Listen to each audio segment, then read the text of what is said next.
This is going to be another example of how to use partition bound. This is kind of a big question. Let me give you some time to read it.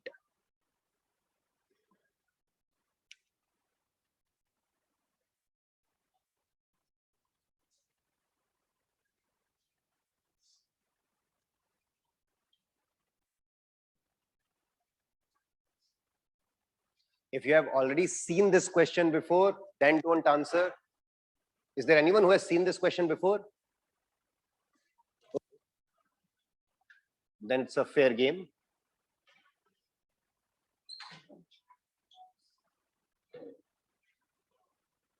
So first order of things is to actually simplify a few things, or make notation. So we will say that my first stick is of smallest length, then second, then third.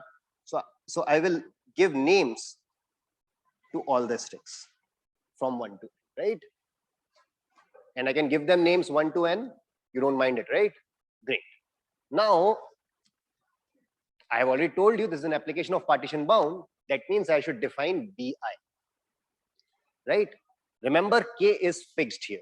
Okay, k doesn't change. Bi, I should vary from, in some sense, some range, right? It is not a fixed thing. So what should be bi? What is your guess for bi? Yes.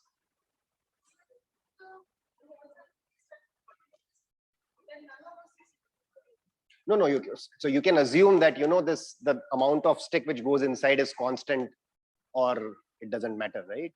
But okay. So what I'm trying to say is that you have a permutation of the sticks, and if the stick at the kth hole is bigger than all the sticks before them, then it will be. So what is the probability if I arrange my sticks, right? Then the stick at the kth place is bigger than everything before. That's the question I'm asking. Right? I framed it in a more natural way, or tried to frame it in a more real way, but that is what it means, right? That's what I want to figure out. What is the probability that kth stick at the kth, so in a random permutation of n sticks, stick at the kth place is bigger than every stick before it?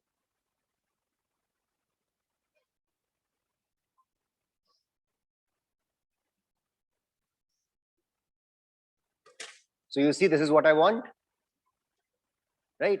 Now, if we know this, again, coming up with an answer will be very huge task. We will break down things, right? And now we know that we have to apply partition bound. What do you think? How should you break the events? What would be a natural choice for bi?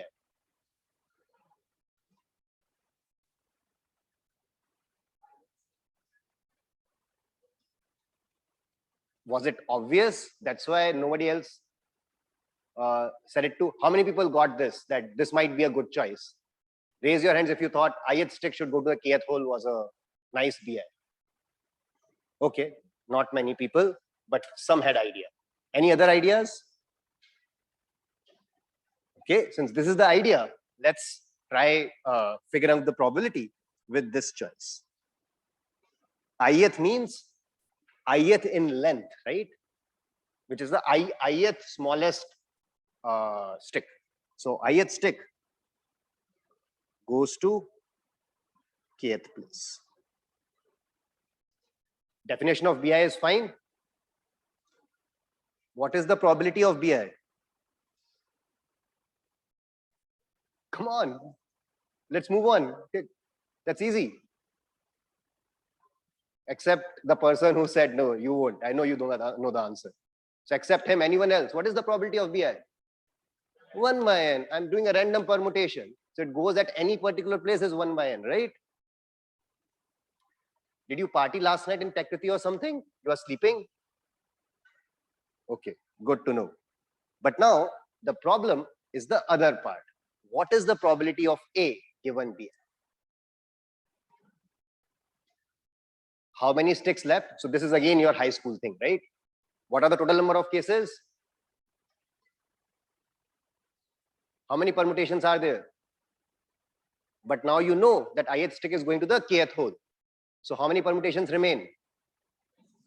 Good. Then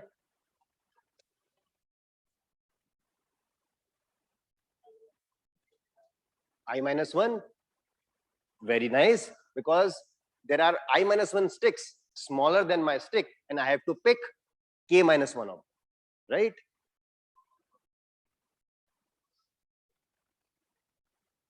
Done. Very good. I have to do k minus 1 factorial, and then, right, the remaining n minus k could also be circulated. So this is something which was your JE question. You have the answer, you can convince yourself, not very hard, right? You should be able to figure this thing out. But now let's take one more step. How will we calculate probability of A? Remember, this is the formula. I haven't cheated. This is the same thing. Total cases were n minus 1 factorial. Then you choose k minus 1 sticks, arrange the sticks or permute the sticks before the kth place, arrange the sticks after the kth place. This is what I get. So then probability of A is this. Probability of BI, you have already told. Calculate.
Again, you have to tell me where are you stuck, right?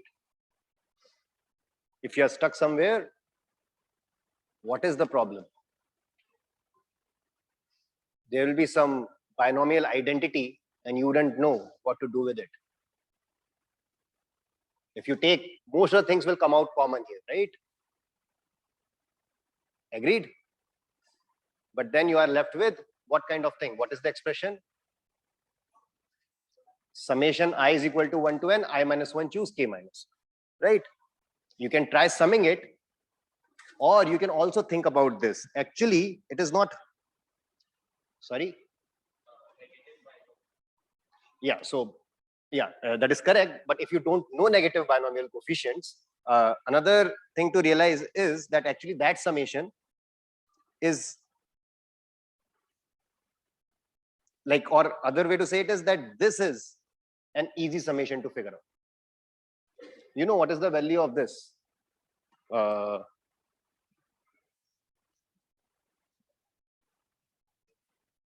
This summation. Haven't seen this before? I will give it as an exercise. This is actually n choose n minus k. You can prove it through combinatorial argument, or you remember the old things. N choose k is n minus 1 choose k plus n minus 1 choose k minus 1. So you will just express it, things will cancel out, and you will see it becomes n choose n minus k. Okay, so not difficult. But now, if you know this, can you change summation I minus 1 choose k minus 1 to that form?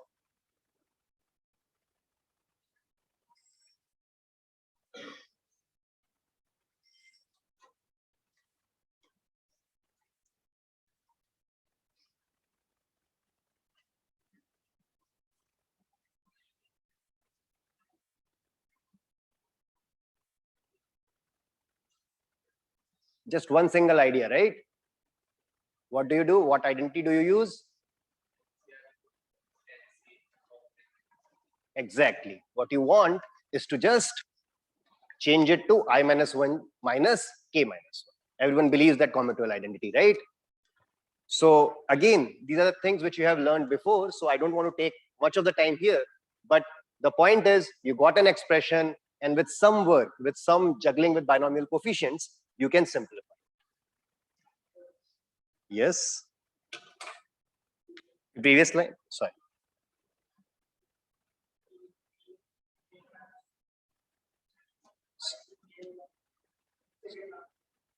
Why is this n minus 1 choose n minus k? 1 by n factorial. You tell me. Look at this. What about p of bi? That is 1 by n, right? You'll multiply by 1 by n. Okay. And then when you do all this calculation, it will turn out to be 1 by k. 1 by k.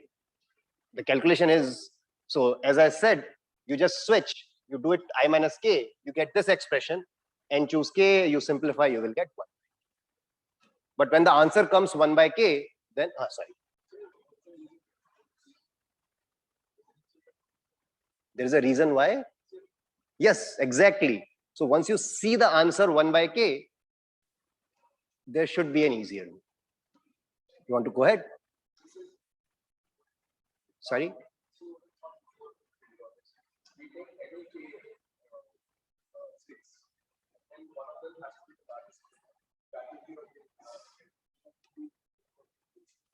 Very nice, right? So the point here which I wanted to emphasize was that when we apply partition bound, there are natural choices.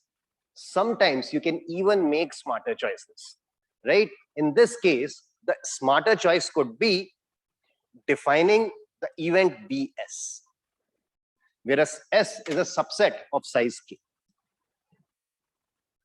If any notation is not okay, stop me, ask. Right? I assume that this is understood to you. So the point is, some K sticks will go to the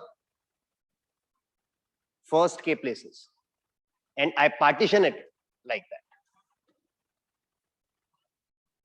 Okay, so Bs is the event that the K sticks I have chosen, they go at the first K places. Why did I choose this? Because that will make calculation of this very, very easy. Can someone tell me now, except obviously Samarth, right? Samarth, except Samarth. Can someone tell me what is probability of A given Bs? It is independent of S.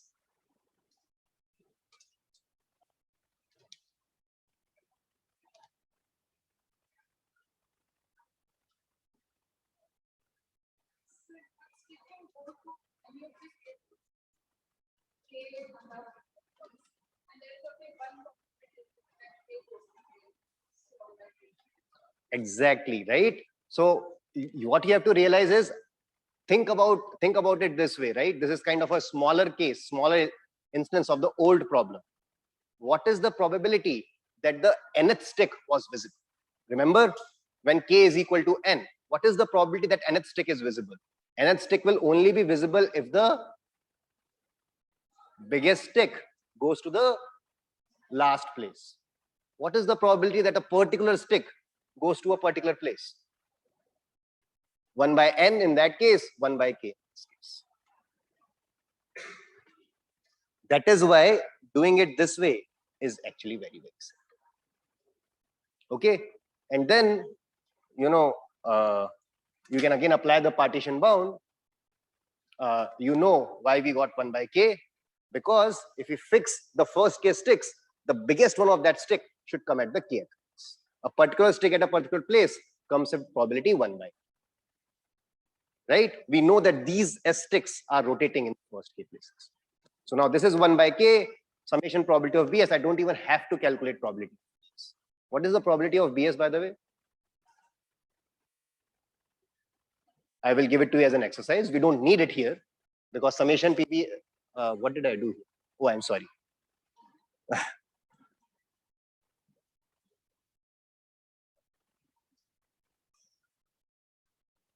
What is this summation?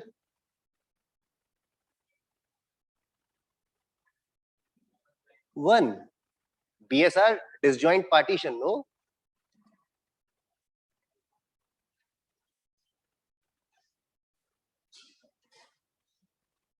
Okay, so this is a slightly better way to do things. I wouldn't say better, slightly trickier way to do it, which makes it simpler. But yeah, so here we don't need PBS. And again, if you want to go to 11th, 12th, or if you have a cousin who is preparing for JE, you can ask them, what is this problem?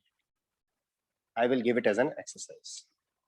Okay, we won't worry about it, right? This should be simple. Particular asterisks, what is the probability that they come at? It's not even high school, right? Probably first exercise in probability. But we don't care. The point is we don't care. It gets 1 by k. The lesson I want to emphasize here is when you look at a problem, there might be natural ways to partition it, and 95 out of 100 people would think of BI as ith stick goes at the kth place. There might be smarter ways. It's good to know there are smarter ways. You might think of it. But what I want from this course is that everyone thinks of at least the first. You understand, right? The first way should definitely come to you. Second way, yes, it is smarter. Sometimes it will strike, sometimes it's not. That's not a big deal. Okay, these things, as you see more things, it will strike you more or something. So I'm not worried about that. But the first method should definitely strike you because you have seen partition. Whenever you want to calculate the probability and you can divide it into small parts, it always helps, right? This is something which we have been told from nursery or something, right? You have a big problem, you can't solve it, you divide it into small parts.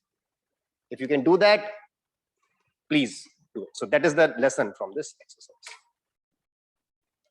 Anyway, once more, independence, probability of A given B is equal to probability of A. And then if I expand probability of A given B, right, as probability of A intersection B divided by, we get this. And I kind of like this definition slightly more, right? Why?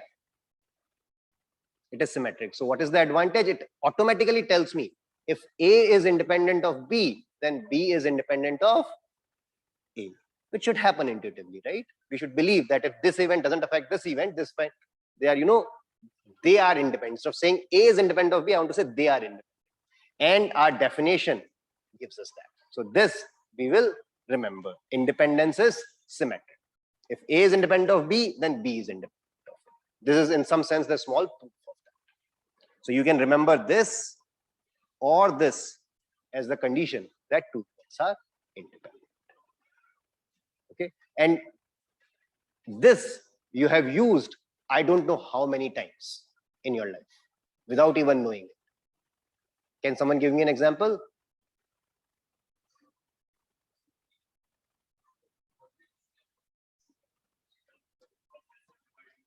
Consecutive tosses of coins, consecutive roll of dice. If I had asked you what is the probability that in both the roll of the dice I see an even number, what is it? So half multiplied by half. Why did you multiply by half? Because intuitively we had said that these two rolls were independent. In 11th, 12th, we didn't focus on it, but now you should know that this is required. This assumption is required. If somehow those two dices were connected by a metal rod or something, this will not be correct. So this independence assumption is required. Okay, now we have learned expectation, we have learned conditional probability. So then we have to talk about conditional expectation, right? But the first step is to define my random variable x given b, right? What is my conditional random variable x given b? So x could take many real values, But now I want to only restrict it to only those omegas which lie in B. B is a subset.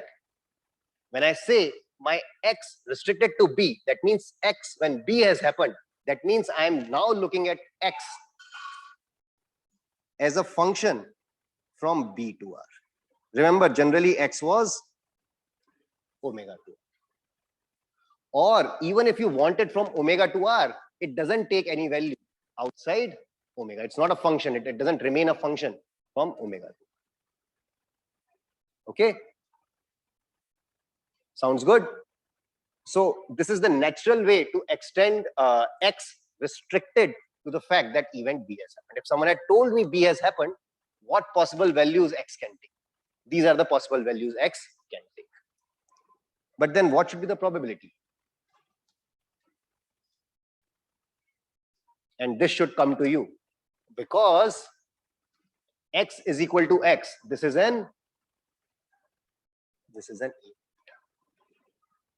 Then what should this be?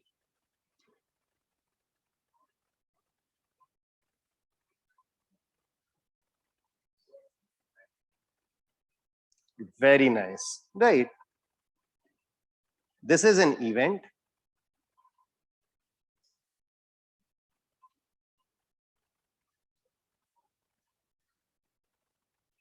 So all these steps should sound natural, right? Okay, great. Then I have to talk about expectation of a random variable given something, right? So expectation of x was summation omega p omega x omega, or summation over small x probability of x times x, right? You see that it's the same formula, right? Now if you know that, what should be the expectation of x given a? I am just restricting it to omega, so summation omega element of a p omega x omega. Okay? No. Wake up. There is something wrong here.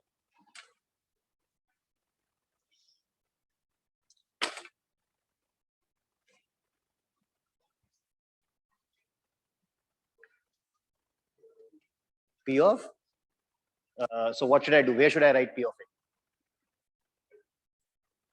Why should I divide by P of A?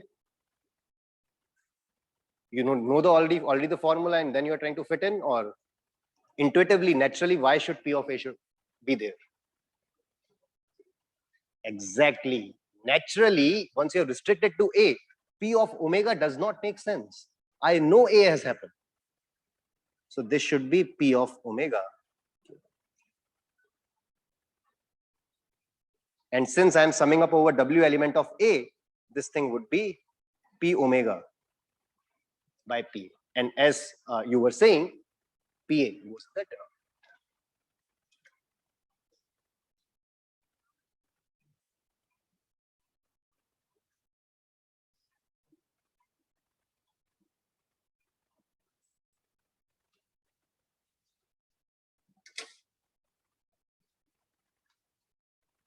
So what I want you to realize is that these steps are natural, and if any of these kind of causes cognitive dissonance in your mind, let me know. If this feels weird, oh, why is it P omega given A? Why is it not P? Then we have to wait and clarify. Otherwise, is this natural? So, remember, most of you were okay when I did not put given A. So we have to be careful here, right? Okay. And then, yes.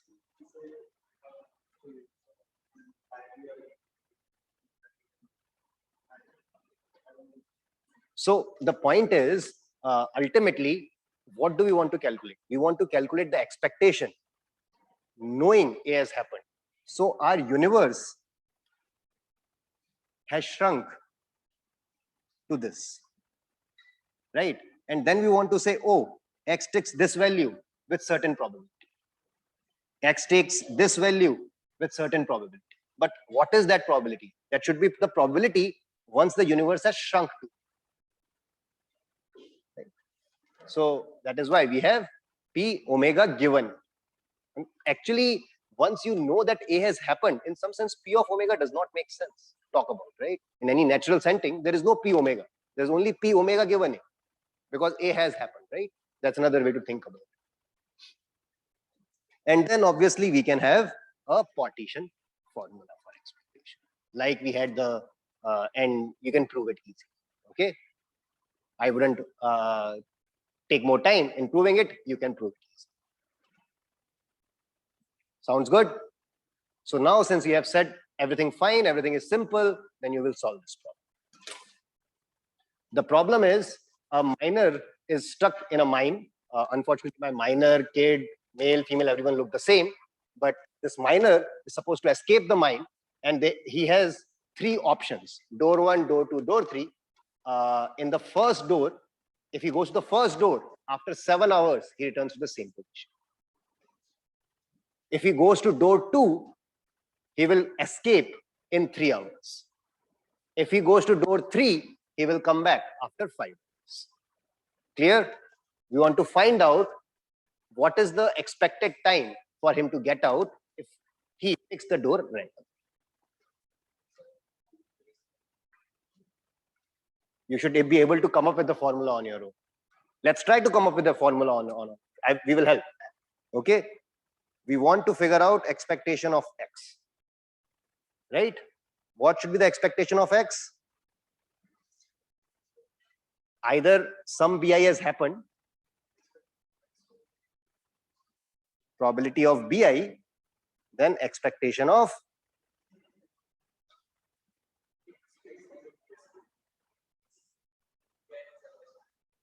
X if BI has happened. This is what you wanted from previous slide, no?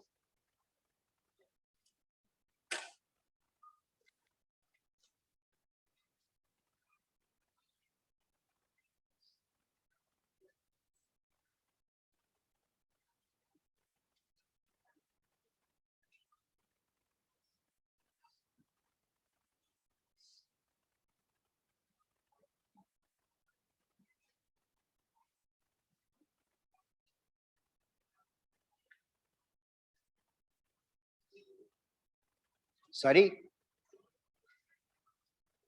One door uniformly. You think about it, what will he do?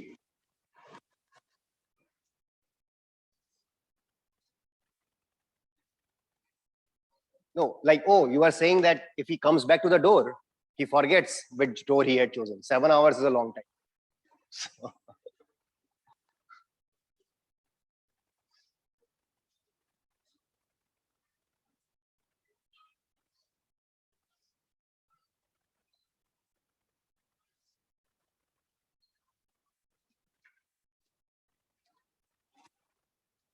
so what is the first question? Sorry? No, that is not the, what is BI? Right? And that is easy, right?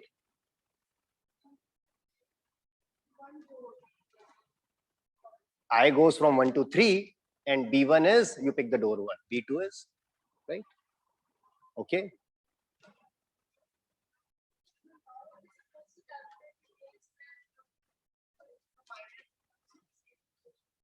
Exactly. Think about it. You have put the right question. You have the right question. And the question which someone asked here, right? That was very pertinent question. So I told you, he doesn't remember. He's kind of slow like me. He comes back and he's like, where am I? Once again picks a random door.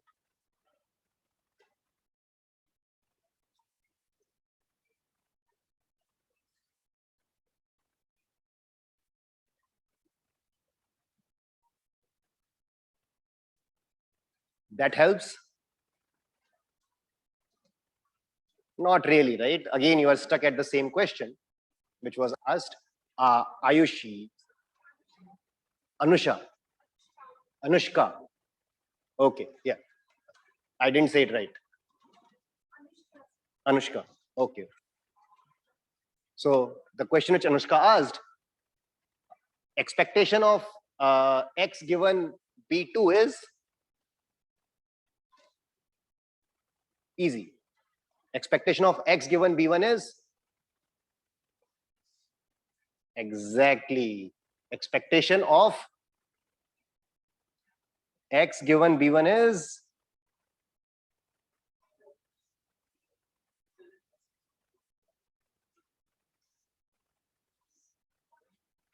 Right? And now you can tell me expectation of X is? Now it's simple equation solving. I think all of you can do it.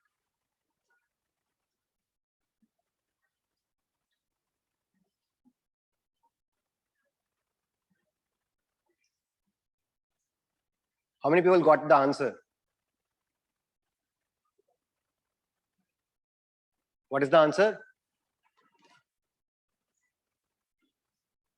10, 15. Okay. So since most of you got it, I will move on. Mhm.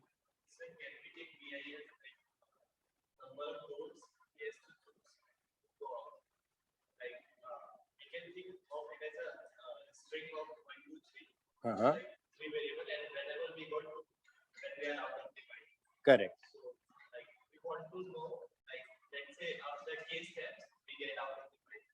Okay.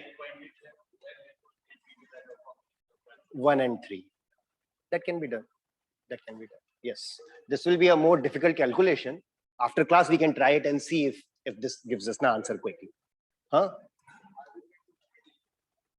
But it will be a summation infinity, but 1 by 3 to the power k, so it might have converged. We can try it after the class. Okay.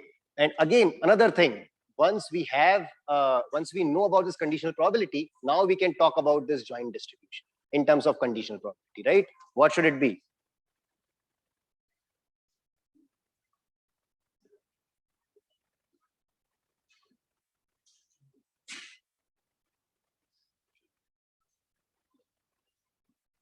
Is it clear to how many people know the answer to this?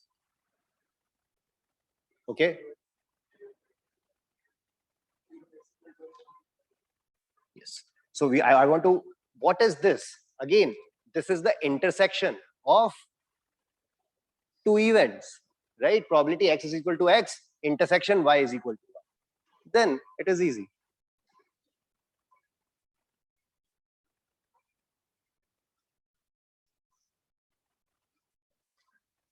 Okay. So again, these are natural things. We will, when we use it, this will become clearer. But let's move to this Bayes theorem, which you might have seen because of some project in machine learning or something. But the motivation of this, the idea of why we come up with Bayes theorem is very, very important. Okay. So you'll spend some time on it. Why do we want such a theorem? Let's say I take a quiz in CS203, like I took 2 days back, and if I feel that you were very good friends, then all of you will get 6 marks. You know what I mean, right? So given that all of you are good friends, you will get 6 marks with 90% or probability or 9 by 10.9 probability or something. And now I have observed that most of you are getting 6 marks. And I want to find out what is the probability that you guys are very good friends. And you know what I mean by very good friends, right? Is it 0.9? No, right? So this is a different question. And there are many factors which I have to take into account. And historically, if we talk about it, again, this comes from what we call hypothesis testing. You come up with theories, they predict some outcomes, then you test those outcomes, right? This is the nature of physics, chemistry, of any kind of science, right? If someone comes up with a physics theory, like Einstein will say, oh, this and this should happen. And just because he is Einstein, we won't believe, right? The theory predicts some experiments, we will do those experiments. If those experiments turned out to be right, then we say, oh, we believe in this theory. So this is one example that it's not exactly correct. There is some changes here, but theory predicts solar eclipse in 1990, right? Then we observe solar eclipse in 1919. What is the probability that theory is correct? And it should be some function of P. But what else should it depend on?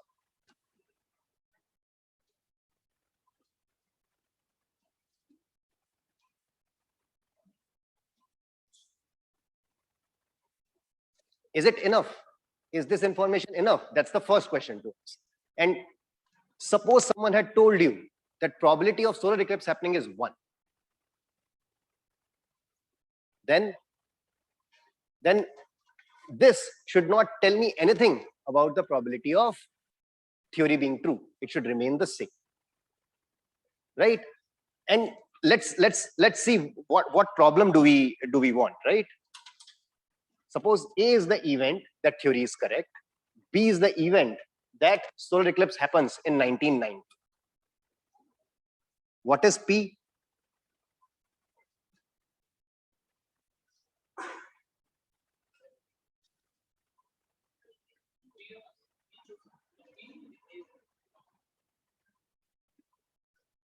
Correct. If I know that theory is correct, solar eclipse will happen with probability 2. And what do we need?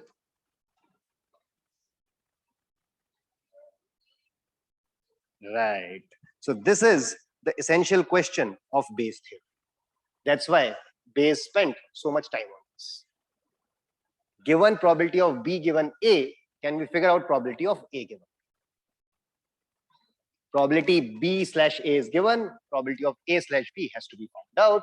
And this is something, this is some error which people make in very, very big important professions, like doctors. Someone tells them, oh, the probability that this test is correct is with probability 0.9. If that means in 90% of the patients, it correctly it figures whether you have cancer or not. Now you go for the test, you get that you have cancer. What is the probability? Sorry, your test outcome comes positive, right? So your test outcomes comes positive. What is the probability that you have cancer? A survey was done and 90% of doctors said 0.9, which is wrong. It might be very, very, very low. It depends on other factors. And that's what we are trying to think now. What is important? Like, what is the probability of B? If we knew that B was supposed to happen with probability 1, then this should not change. Then this should just be probability of A. Correct? So it should somehow depend on PB, PA, and things like that. It should just not be a function of probability B given. Once you have that clarity, coming up with Bayes theorem is like this. And when I say like this, that means who will come up with Bayes theorem? You. Go ahead, tell me what will be the formula for Bayes theorem. So again, if I had told you figure out P A given B in terms of P given A, no, that's not even the right question to ask, because that's not a single answer. The important thing in Bayes theorem is to realize that it should depend on PB and P. If that point is not clear to you, we can discuss afterwards. Again, important thing is it should depend on it. Once you realize it should depend on it, oh, then with whatever we have done, it's a 1-minute exercise to figure out the expression. So give me the expression. Wait for 1 minute, let other people figure it out.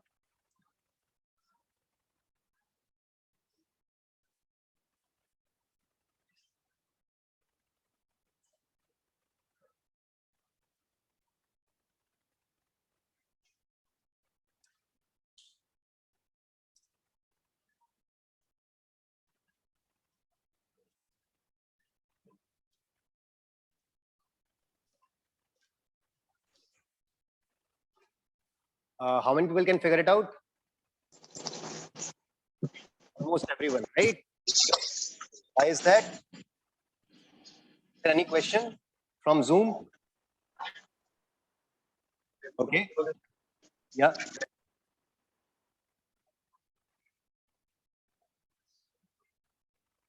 Okay. What is PA given B? Quick. Yes. Yes. And now this is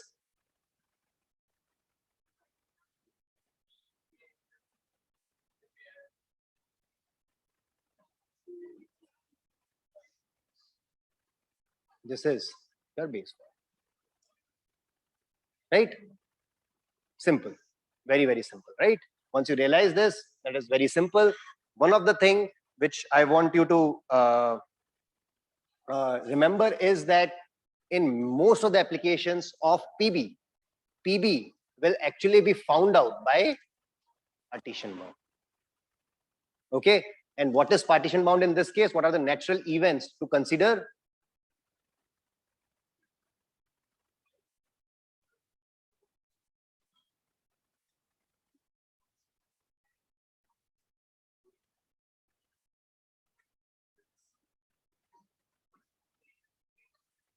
Sorry, exactly. The natural thing would be to divide your question into two parts: probability of B given A and probability of B given A complement.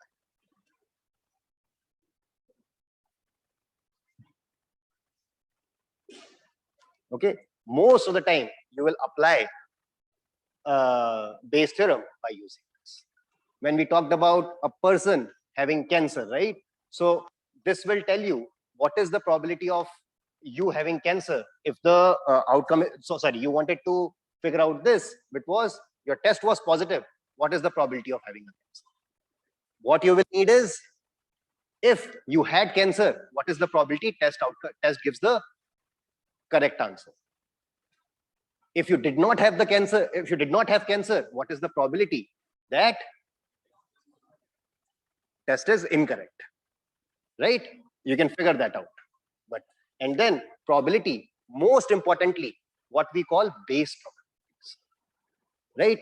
If the sample in the sample population, probability of having cancer was like 1 by 100, then this quantity will be abysmally low. Right? And if you look around, how many people have cancer? 1 by 100, 1 by 1000 or something.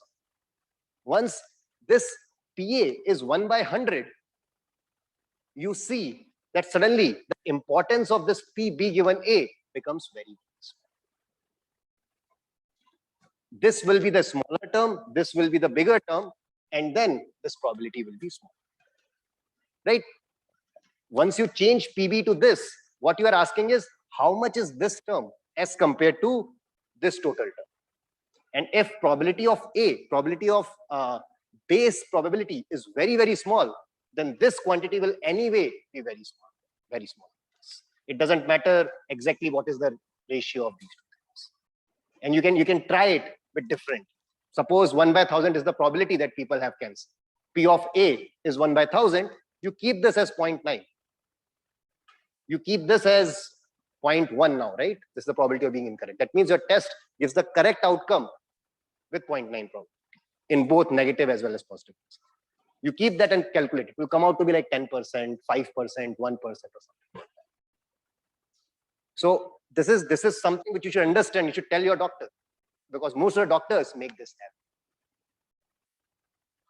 error. Okay, important thing is the Bayes probabilities count. So this is the main Bayes theorem. Bayes probabilities count.